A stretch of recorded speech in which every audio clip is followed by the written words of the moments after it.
Hello, my dear students. Today I will discuss lecture 4th of VMC and VMEE mechanical part. We will discuss. आज हम work के बारे में पढ़ते हैं। आपके सिलेबस में है थर्मोडायनेमिक डेफिनेशन ऑफ वर्क। क्या है वर्क इन थर्मोडायनेमिक्स के टर्म्स में? आपने मैकेनिकल के टर्म्स में पढ़ा होगा। मैकेनिक्स में वर्क को कैसे डिफाइन करते हैं? In mechanics the action of a force on a moving body is identified as a work. Mechanics का कहते हो action of a force on a moving body is known as work. हम thermodynamic के term में समझेंगे। Thermodynamic के term में क्या है work? Work is said to be done by the system when the sole effect on the things external to the system can be equated to raising of weights। मतलब system द्वारा काम किया गया है, ये तब माना जाएगा कि उसका नेट इफेक्ट किसके बराबर आना चाहिए कि वो कुछ वेट उठा सके। Weight may not be actually raised but the effect can be equated to raising of weight। हमें एक्चुअली में वेट नहीं उठाना है, बस उसका इफेक्ट जो हो वो equated to raising of weights हो। इफेक्ट आना चाहिए उसके बराबर, है ना। एक्चुअली वेट हमको उठाना नहीं है, बस उसका इफेक्ट आना चाहिए, रेजिंग ऑफ वेट्स। ठीक है, weight may not be actually raised। तो यह थर्मोडायनेमिक डेफिनेशन है वर्क की। अब देखते हैं कैसे। अब देखो, हमने पढ़ा था क्लोज सिस्टम में, in close system and surrounding. Close system और उसका सराउंडिंग क्या है? दो टाइप से एनर्जी करता है, हीट ट्रांसफर के रूप में, वर्क ट्रांसफर के रूप में। अब यहाँ आप देखोगे बैटरी मोटर सिस्टम है, बैटरी मोटर सिस्टम बना हुआ है। देखो ये है बैटरी है, ये बैटरी है, ये मोटर है।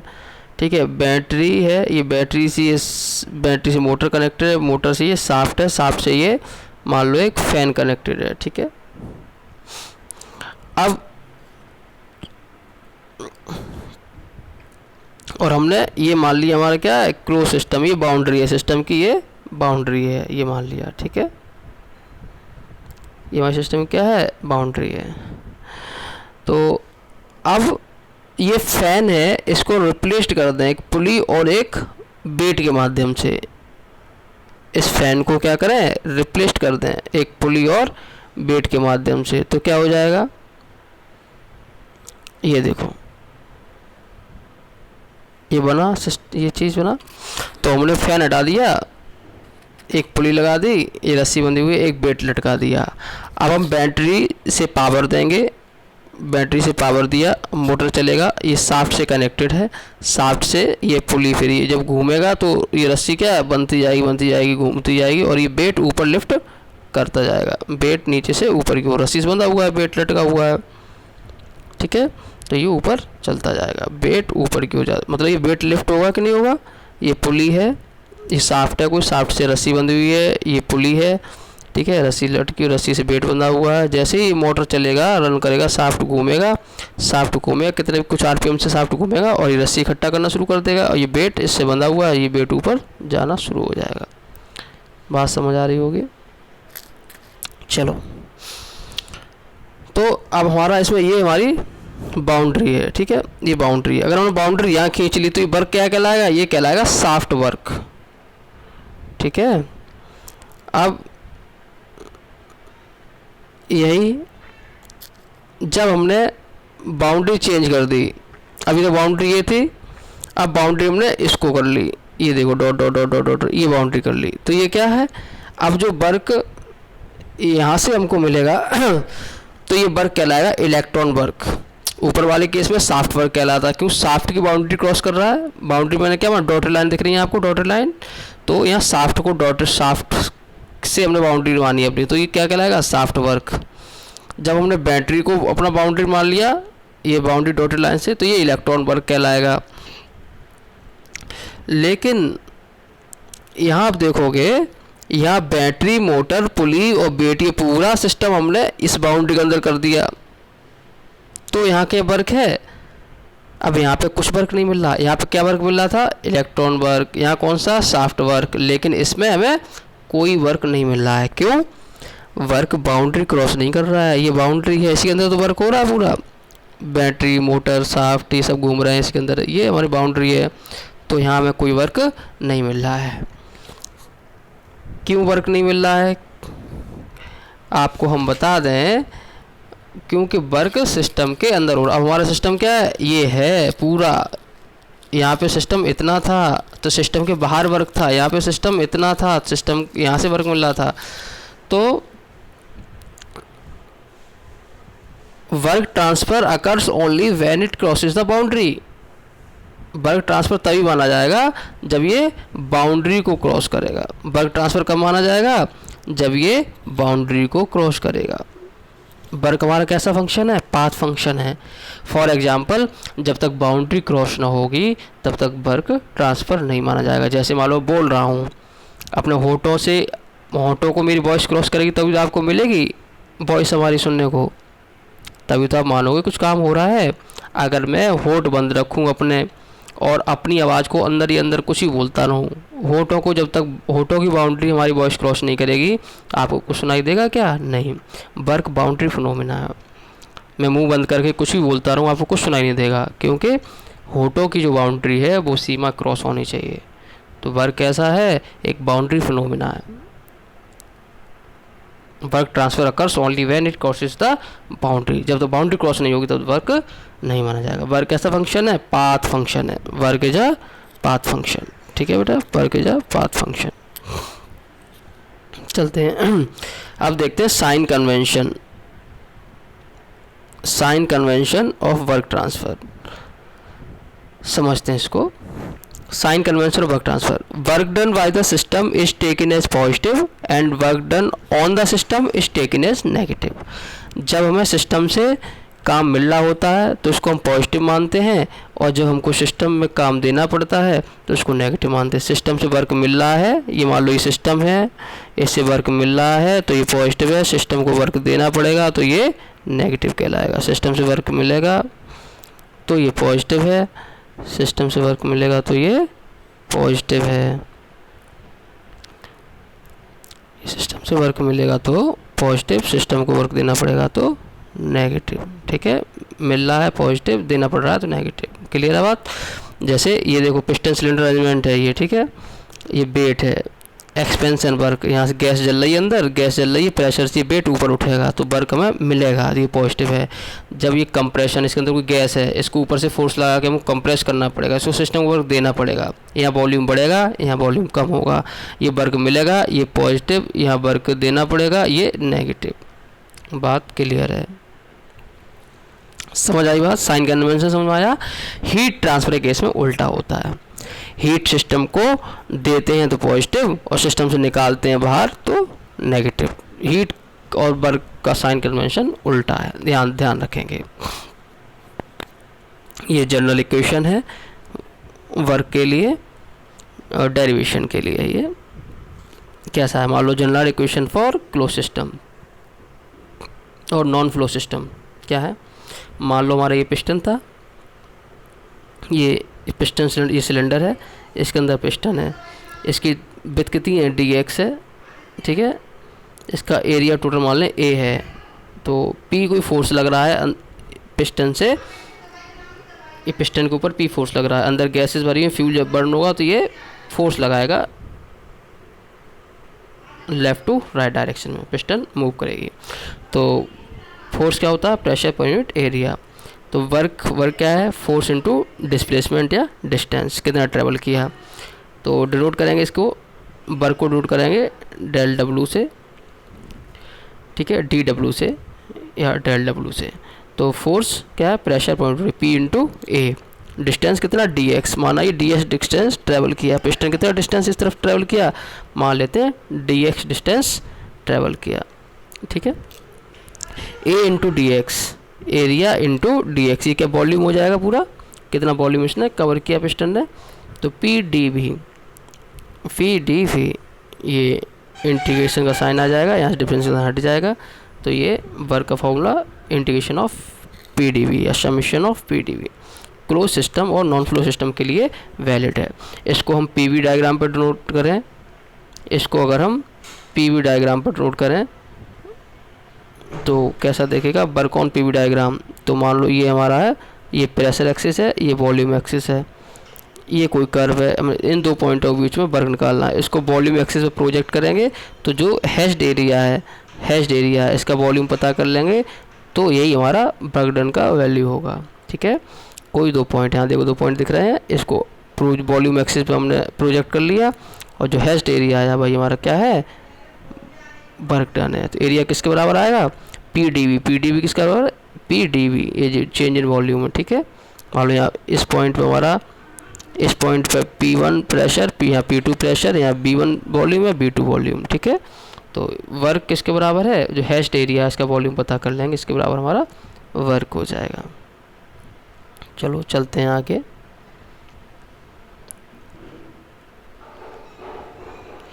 एग्जाम्पल से समझते हैं एक और।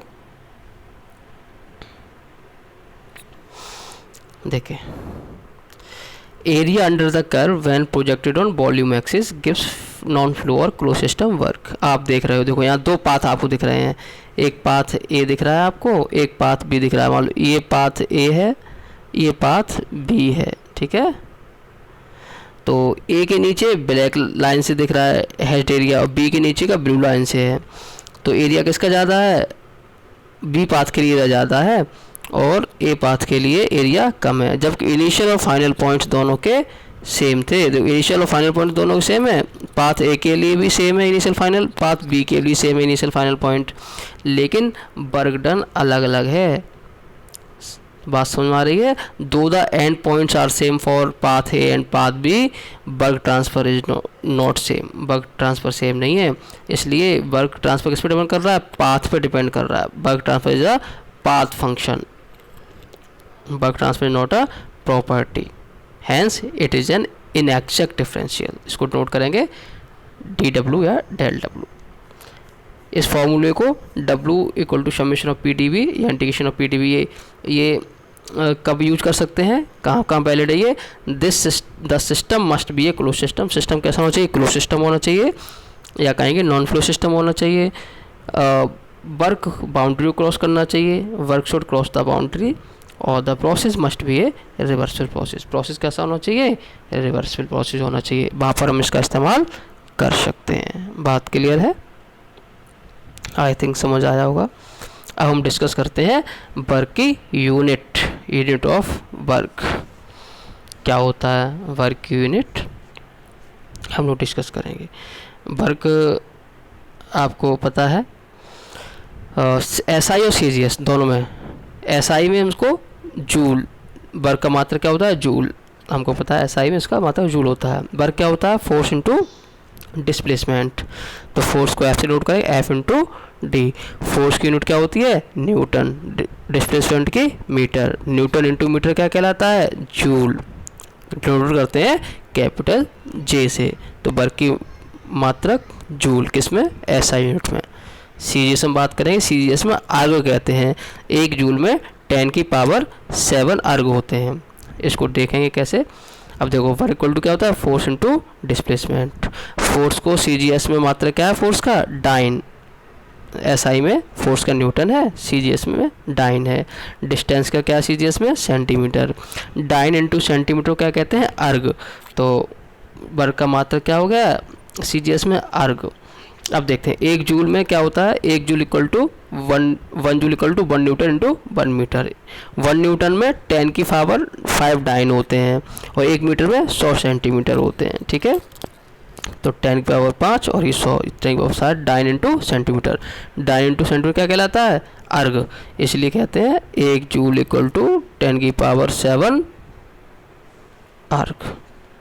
बात क्लियर है, समझ आई बात।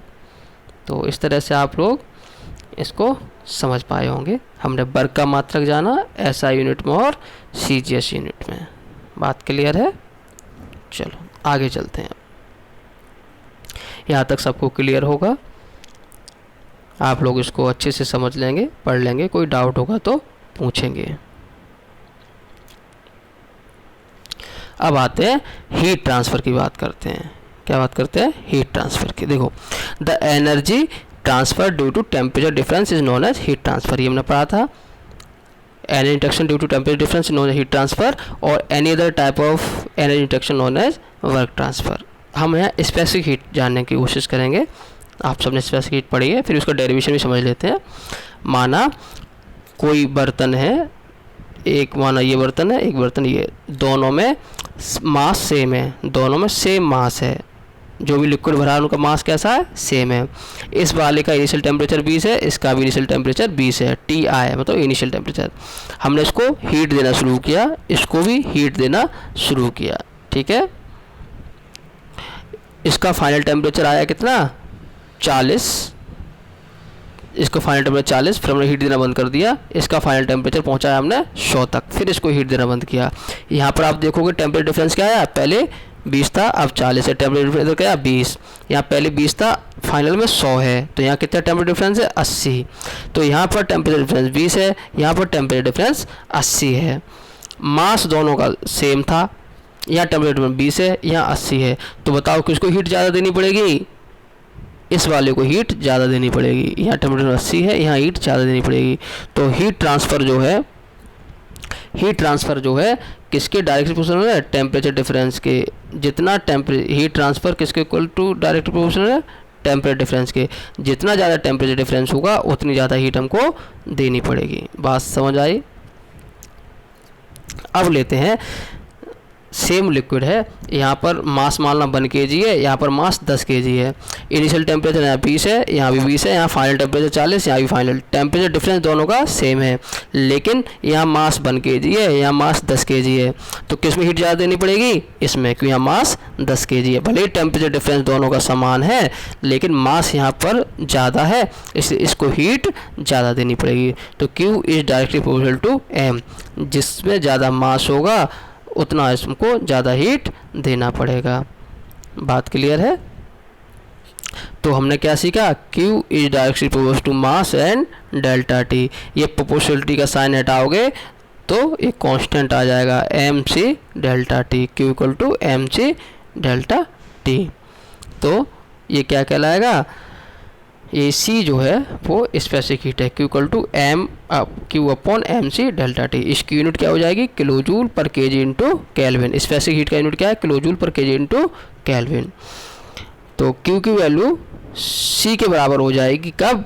जब मास 1 kg हो, इनिशियल टेम्परेचर 20, फाइनल 21 है मान लो। तो जब मास 1 kg हो और टेम्परेचर डिफरेंस 1 डिग्री केल्विन हो तो Q की वैल्यू C के बराबर हो जाएगी। स्पेसिफिक हीट की क्या डिफरेंस हो जाएगी फिर? It is the amount of heat required to raise the temperature of unit mass of substance to unit degree temperature difference. तो स्पेसिफिक हीट क्या होगा? ऊष्मा की वह मात्रा जो 1 यूनिट टेम्परेचर बढ़ाने के लिए आवश्यक होगी। कब? जब मास भी सिस्टम का 1 यूनिट है। तो it the amount of heat required to raise the temperature of unit mass of substance to unit degree temperature difference. I think it is very clear for you all. आप सभी को ये clear होगा। चलो देखते हैं, अब चलते हैं आगे। अब हम मूव ऑन करेंगे फर्स्ट लॉ ऑफ थर्मोडायनेमिक्स की ओर। क्या है first law of thermodynamics? First law of thermodynamics के बारे में हम थोड़ा सा हिस्ट्री बता दे रहे हैं आपको। फर्स्ट लॉ, इसको हम कंजर्वेशन ऑफ एनर्जी का लॉ भी कहते हैं। ये फर्स्ट लॉ जो दिया था जूल ने दिया था 1840 में। उन्होंने कई सारे एक्सपेरिमेंट किए, नंबर ऑफ एक्सपेरिमेंट जूल के द्वारा किए गए, डिफरेंट फ्लूइड पर नंबर ऑफ एक्सपेरिमेंट किए गए। इसको 1830 में ही मेयर ने दे दिया था, लेकिन मेयर के पास क्या था?